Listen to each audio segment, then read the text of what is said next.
Yo, what is up guys, it's your boy Hoopz here, back with another video, and I just came back from watching the Raptors versus Warriors Summer League game, and it was interesting for the least.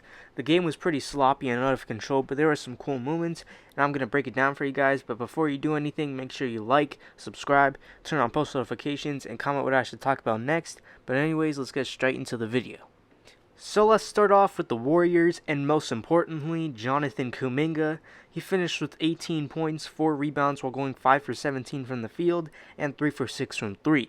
He had a great game, inefficient but still a great game. He showed crazy amounts of defense during the game and tried to take some crazy dunks as well, and it overall felt like he was some sort of offensive threat.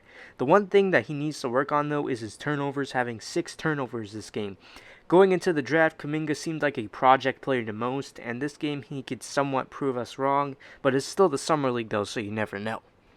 We also got to see the Raptors' debut of Precious Achiuwa. He had a pretty good game, having a double-double with 13 points and 11 rebounds while going 5 for 10 from the field. He showed promise, why he could definitely come into the next season being a dependable backup big, and could definitely maybe have a chance at the starting lineup, especially when the Raptors' roster is pretty weak at the center position. And the one thing Precious needs to work on though is his ability to keep the ball in his hands. Watching him, I saw him lose the ball and not being able to keep the ball in certain situations, and if he could work on that, he could be a dominant force in my eyes. Another great performance from the Raptors was Delano Banton. He finished with 10 points and 12 rebounds while going 4 for 10 from the field. After the draft, I was pretty mad with this pick, especially when Sharif Cooper, Charles Bassey, and more great players were still available. But now seeing this game, I'm not that mad, but understanding that he's just a second-round pick, and he's also pretty much a project player, I'm fine with it, I guess, but he'll definitely spend most of the season with the Raptors 905 in the G League, and if it hopefully works out, because with his frame and skill, he could be dangerous. So look out for him if he's in the G League, and to see how he plays, if he plays good, bad, or anything like that.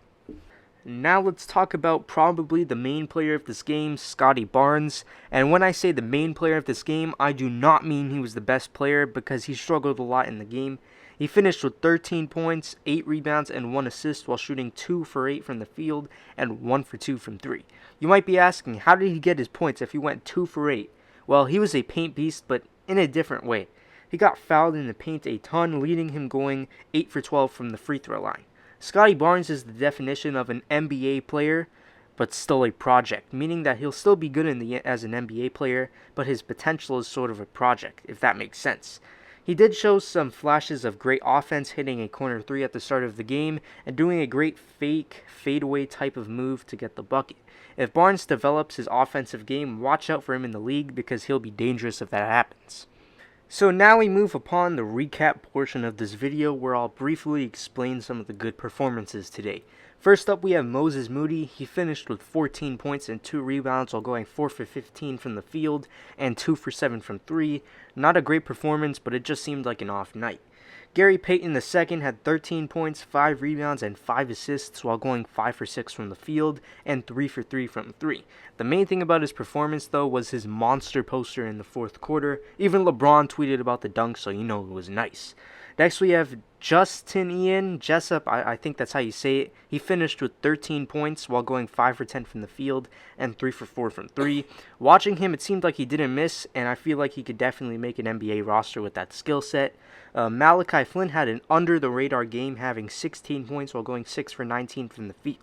Not a great game, but he's shown that he could be inconsistent from time to time, so it's not anything new. But if he could become more consistent and soon, that might be the Kyle Lowry replacement right there. But that is it for you guys. I hope you guys enjoyed it. Make sure you like, subscribe, turn on post notifications, and I'll see you guys later. Goodbye.